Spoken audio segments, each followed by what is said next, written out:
léegi mën nañoo avancer tuuti. wax si mbir yi nga xamante ne nit aussi dafa soxal Sénégal. tey si alxames bi. fi ñuy waxtaanee nii amaana.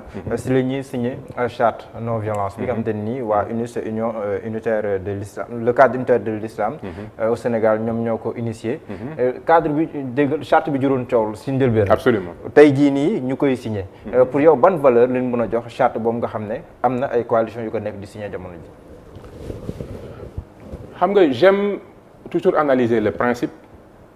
Le principe est que amul benn parti Sénégal buy taxaw naan je suis violent. Personne ne veut la violence.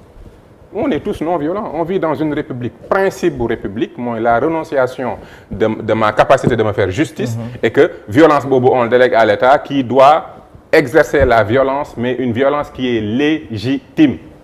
Une violence encadrée par les lois et règlements. Mais depuis que Macky Sall toog fi qu'est-ce qu'on voit? Mais benn violence bu ñu érigé en régime de gouvernance. L'opposition moo nekk souffre douleur u Macky Sall. C'est ça la vérité. Pendant tout ce temps ils étaient où? Fan lañ nekkoon ñoom? Pourtant ils étaient là, ils voyaient, c'est des acteurs. Ils disent que c'est des cadres, c'est des cadres islamiques, mais au-delà de l'islam, c'est des acteurs économiques. Au-delà de l'islam, c'est des citoyens. C'est des gens qu'on connaît bien, qui ont des affaires dans ce pays et on connaît qui fait quoi. Xamante nañ bu baax. Donc ils étaient là. di gis Macky Sall ni mu def PDS. gis Macky Sall ni mu def Khalifa Sall. ñu jàng si ay leçons. ne nañ anticiper si lii di ñëw pour loolu bañ a amaat. gis ni mu def Ousmane Sonko. ba xalif bi jóg. léegi ñoom bu ñu jugee ne dañuy bëgg a def jàmm. mais jàmm day commencer par dëgg. jàmm dëgg moo koy jur. mënoo ñëw ci opposition bi ne leen da ngeen di signé te demoo wax ndey mbilli gi nga xamante ne nii.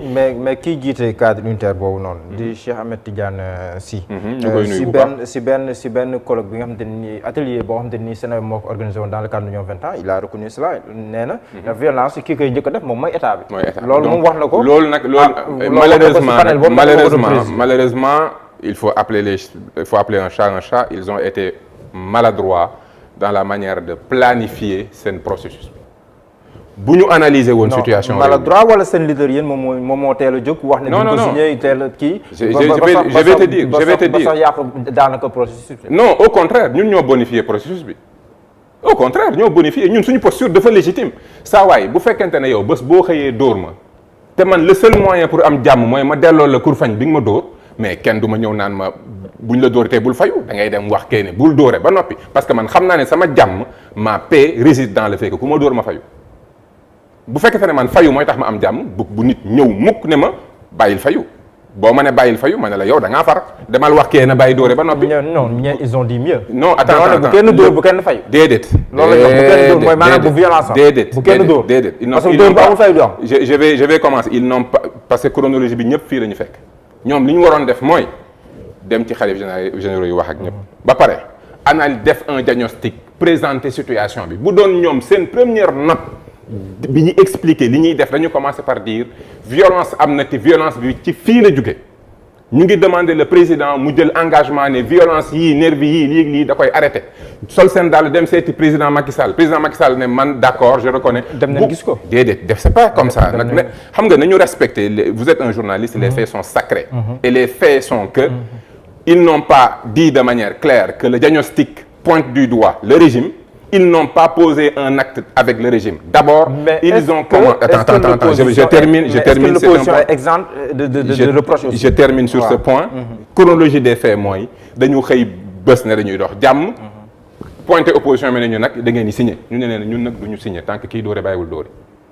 tant que dóore mi ngi am fayu day am. kii dóore bu ne moom dóoreetul ñu ne ñun fayootuñu jàmm ne ñooy ñun amuñu saa waay ñun amuñu doole.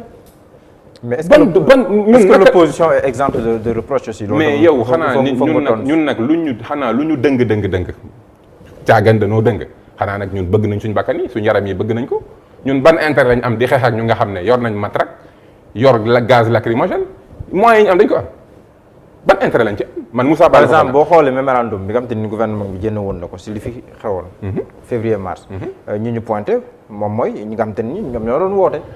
kuy sang sa olof nee na kuy sang sa wujj moom du set. gouvernement bi après qu'on ait vu ñaata jeunes ñoo ci dee plus de ñaata jeunes ñoo dee. à peu près 14. 14 jeunes. jeunes yooyu c'est des balles la plupart c'est des balles qui les ont tués. alors on parle de violence on a des meurtres ñëpp gis ko des vidéos taxaw natt bopp ba mu xale ba mu jëm nga dóor ci bal. Là on vient nous pas dire que ne ñun mais on est ñun mais vous ne pouvez pas savoir le sentiment meurtri que nous avons quand nous voyons des jeunes de nos partis se faire tirer comme des lapins dans la rue mais ça ne nous intéresse pas. ndax kii woote aussi du si am responsabilité. kii woote tam ndax du si am responsabilité.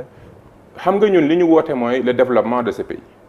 li ñu woote mooy souveraineté monétaire. xëy na nag ça n'arrange pas la France. boo wootee résistance laa wax. non mais boo wootee dara tuddee ko résistance. d'accord ñenn ñi tuddee ko appel à l'insurrection. xam nga ku nekk fa nga féetee tuddee ko tur bu la neex. xam nga boo responsabilité. xam nga boo tronqué histoire bi rek dafay xaw a orienté ñun li ñu njëkk a woote du résistance résistance dafa am lu ko jiitu. ñun dañu woote souveraineté monétaire ça n'arrange pas la France et ses préfets ñun dañu woote. justice indépendante ñun dañu woote ne 2024 ku fi jël alalu réew mi di nga rendre compte jusqu'au dernier centime ñun loolu la ñu woote et ça fait peur ça n'arrange pas certaines personnes et là ça a créé des complots ça a créé des accusations fi ñu jaarale Khalifa Sall jaarale fa Macky Sall Karim Wade ñu bëgg fa jaarale Ousmane Sonko ça ne passera pas kooku moom il faut que mu leer te Macky Sall xam na ne loxoom ba fa mu ko defoon dootu ko fa delloo parce que tàng na jër dootu fa defati. waaw moom nee na sax li fi xewoon dootu fi amaat. mukk ci àddina moom xam na lu tax. mais est-ce que tamit campagne ñun gisee mu démarré nii ñu gis ay scènes de violence à la Médina à Guédiawaye ak yenn gox yi ñu gis fa ay quelques scènes de violence. est-ce que joxul raison au cadre unitaire de l'islam si initiative bi nga xam jëloon nañ ko ba tey jii mu aboutir à la signature de la charte. bi ñu commencé fi moom kay fait bi gën a am solo mooy quand Doudou Ka attaque Ousmane Sonko de manière claire nette et précise lu tax parce que kër gi da ngaa ñëw kër gu jàkkaarloog sama kër il faut qu'on soit sérieux dans ce pays. fii politicien moomul rue yi kenn moomul mbedd mi kër gi jàkkaarloog yow aw ma fa am droit réunion privée mais c'est ça les cadres unité de l'islam fa lañ ne ko voilà c'était là une belle occasion. mais cadre unité non xam nga ça du justice du police du gendarmerie. waaw mais nag justement comme du justice du police di gendarmerie nañu tëddee njaaxandaay bu ñu gisee nen ne ngi nii. boobaa bu ñu jugoon dal ci kaw. non xam nga médiation tamit. Balla kuy def médiation. mënoo tëb rek ne da ngay def médiation. rek ne Balla moo tooñ Mouhamed wala Mouhamed a tooñ Balla. foofu noonu kon da ngay rey sa initiative sa famille juddoo. ah mais moo tax bañ jugee ne opposition bi nañ commencé kon boog rey nañ seen médiation donc fekk nga ci li ma xool. non waxuma loolu de. c'est ce que tu viens de dire. non waxuma loolu. yéen da ngeen bëggoon mu ne nguur gi moom mooy sooke violence. dès le départ dañ bëggoon ñu wax dëgg. dëgg ci la lépp xaj da ngeen bëggoon loolu ngeen bëggoon dégg. mais parce que loolu laa la wax ne maanaam kuy def médiation. war a ñaari nit yu xuloo nga war leen a jubóole. yow tàmbalee goo sax waxtaan nga jékki-jékki ne kii moo tooñ diw. xam nga ki gën a jub ci ñun ñëpp muy référence bi. mu yonent yàlla Muhammad sallallahu alayhi wa sallam nga xam ne lépp moom mooy royukaay bi daf ne la sa xarit su tooñee da nga ko war a jàppale sa xarit bu tooñee da nga yow boo tooñee dama la war a jàppale mais dama la wax ne la ça va yaa tooñ ñoom nee nañ c'est des cadres unitaires de l'islam voilà une bonne leçon bu nga xam ne ki gën ci ñun moo leen ko jàngal ba ñu xamee xool réew mi depuis 12 ans xam nañ kiy tooñ dañu waroon commencer ne ko ça va yaa tooñ li ñu bëgg réew mi da nga am responsabilité d'autant plus que même bu affaire tooñ bi jeexee Macky Sall est l'unique et seul responsable li xew ci dëkk bi il est le président élu violence bu fi amee même bu ko commencé wul il est quelque part responsable donc moom la ñu waroon njëkk a commencé borom kër doom du buntu borom kër kilifa gi ci kër gi kooku mooy buntu bi kooku ngay waxal nañu teg mbir mi ci dëgg rek xam nga dëgg ci la lépp xaj man li ma gëm ci politique mooy xam-xam dëgg liggéey yërmande gis nga àdduna loo yëkkati tegoo ko ci dëgg day ndërmeelu donc comme ñoom nee nañ cadre unitaire de l'islam yonente bi du moom mooy ki nga xam ne moom daanaka mooy daj dëpp ki li mu jàngale mooy booy jubale commencer par wax dëgg